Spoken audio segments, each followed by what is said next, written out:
See, drinking. Now it's the little one. They always decide to drink during filming.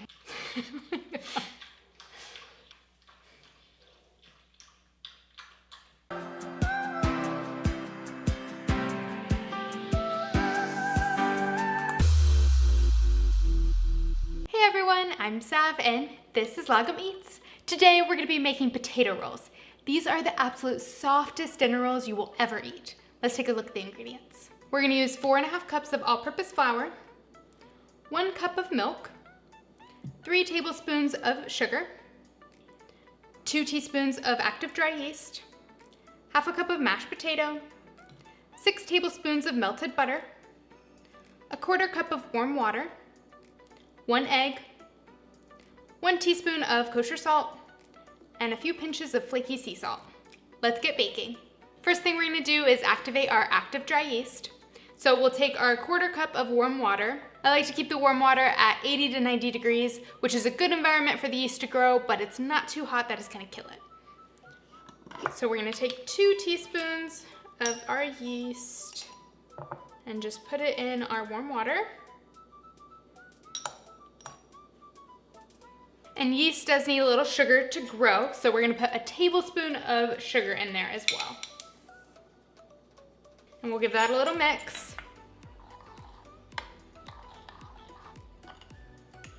All right, and we'll let that sit for about 5 to 10 minutes until it becomes all foamy. Our yeast mixture is all foamy now, so it is ready. We are going to dump it into a large mixing bowl of a stand mixer. Now we're gonna add in the rest of our sugar. We already added 1 tablespoon, so we're gonna add 2 more. We'll add in a cup of our milk. You want it to be room temperature. We're gonna add 5 tablespoons of our melted butter. We reserved 1 of the tablespoons to brush our buns with later. So just dump it in. So now we'll take our 1/2 cup of mashed potato, and this is purely potato. There's no butter, there's no cream, no salt. All it is, just boil a potato, mash it up, and take 1/2 cup of that. You can dump that in. Take your egg, crack it in there. All right, and let's give that a little mix. Just get that egg kind of beaten in there. Now, we basically added all the ingredients except for the flour and the salt. Make sure you don't add the salt directly to our yeast. So we're gonna add it in when we're adding in the flour so it doesn't touch the yeast because it will kill it. Now we're gonna add in 2 cups of our flour. And I know I've said this a million times already, but in case you haven't heard it, never scoop out the flour like this. You're gonna get 150% more flour. So the way we wanna scoop it, with a spoon, fill up your measuring cup to the very top, take the back of your knife, and you wanna level it out. So that is a properly measured cup of flour. We'll do 1 more of those. All right, now we're gonna add in a teaspoon of our salt and just put it on top of that flour there.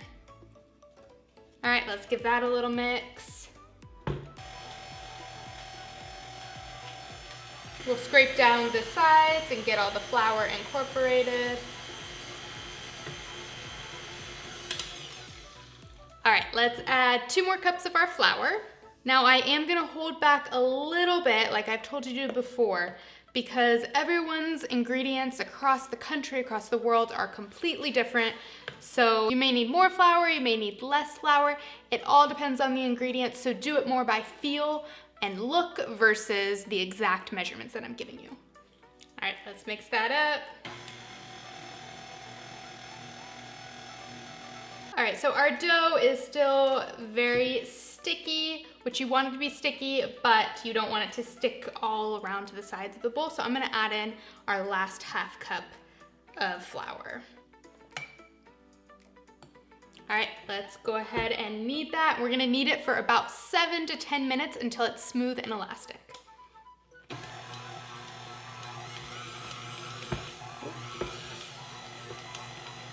So the dough is still slightly sticky, but when you knead it, it still comes away from the sides of the bowl. So that is the consistency and the texture that you want. So this dough can be a little heavy for your stand mixer.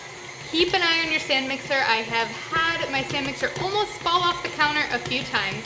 Sometimes I even need to hold it down. Just keep an eye on it. You don't want your stand mixer to fall on the ground.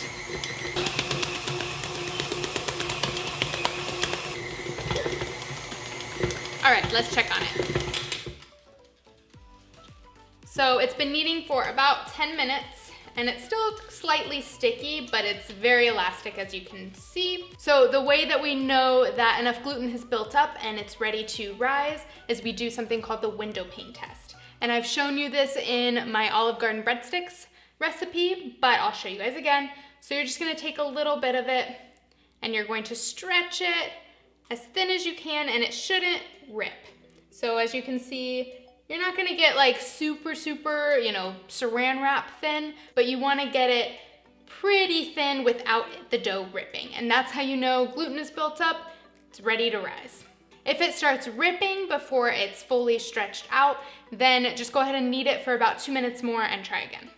So now take a large mixing bowl, put a little bit of oil in it, take a paper towel and just coat the sides of the bowl. And we'll just dump our dough in there.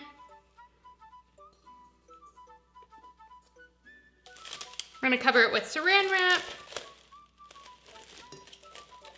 And we'll place it in a warm area of the kitchen for about an hour until it's at least doubled in size. Our dough has been rising for about an hour now. So as you can see, it has doubled in size. All right, here comes the fun part, which I don't know why it's really that fun, but it is. We're going to punch down the dough. Let all that air out. We're going to lightly flour our surface and dump our dough out.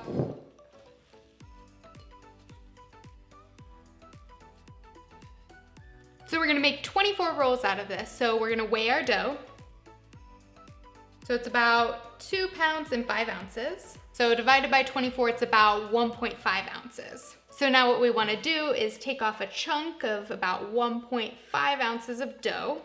We'll measure that as well. It's 2.4, I was a little off. 1.9.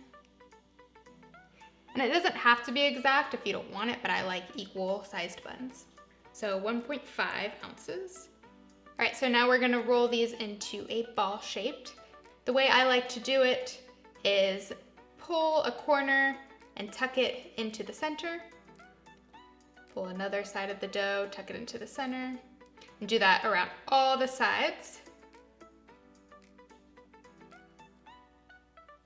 And then you're gonna flip it over seam side down and scoot the dough close to you so it rubs against the cutting board or your surface and makes it into a tight ball. And there's one of your rolls. So we'll do that 23 more times.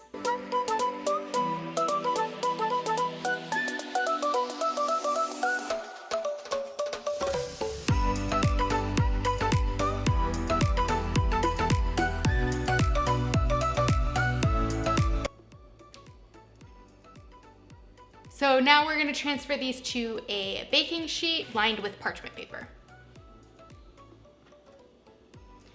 You wanna give them a little bit of space because they are going to puff up in the second rise. Now we're going to cover these with a kitchen towel and let them rise for about 25 to 40 minutes. Our rolls have been rising for about 30 minutes.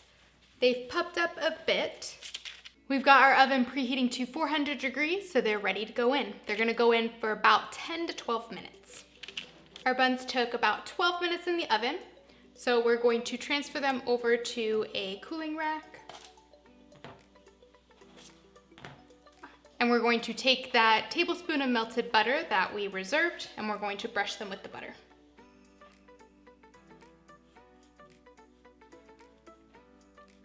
And then we're going to top it with a pinch of our sea salt. We'll let these cool for about 5 to 10 minutes before we bite into them. Okay, I can't wait any longer. Let's tear it into one of these. Look how soft they are. Oh my gosh, they just rip apart so easily. All right, let's taste it.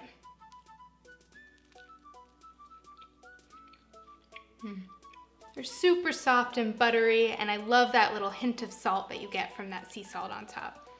You don't even need any butter with these. These are the perfect side dish to any meal. If you loved these potato rolls, check out my potato burger bun recipe. They're super soft and pillowy like this, but they're a little bit sturdier for those juicy burgers. I hope you guys enjoyed my potato rolls. The full recipe can be found on my food blog at logomeats.com. I've got new delicious dishes coming out every week, so hit a like and subscribe below. I'll see you guys next time. Hey-do.